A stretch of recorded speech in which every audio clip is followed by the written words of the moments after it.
Sepekan hilang diculik, seorang balita berusia 4 tahun akhirnya kembali ke pelukan keluarga dalam kondisi selamat. Korban ditemukan di kawasan Suku Anak Dalam di Jambi. Tangis haru dan rasa syukur dirasakan orang tua balita yang berhasil diselamatkan dari penculikan. Sang putri akhirnya kembali ke pelukan dalam kondisi selamat setelah sepekan menghilang. Korban ditemukan pada Sabtu, 8 November 2025 di Kabupaten Merangin, Provinsi Jambi. Secara psikologis juga sudah dicek, ya. Dari Bu Kadis juga sudah ngecek semuanya. Alhamdulillah dalam kondisi yang sangat baik, anaknya juga ceria, ya. Mudah-mudahan tidak mengalami trauma. Dan tadi di depan kami dari Polrestabes menyerahkan anaknya kembali kepada orang tuanya, ya, untuk dibawa segera pulang ke rumah.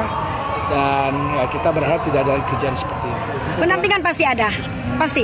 Karena kami juga punya puspaga, ya, ada konseling, baik psikolog maupun psikiater. Nanti kita lihat perkembangannya anak Balkis dan juga dari orang tuanya. Sebelumnya, balita tersebut dibawa seorang wanita pada Minggu 2 November lalu.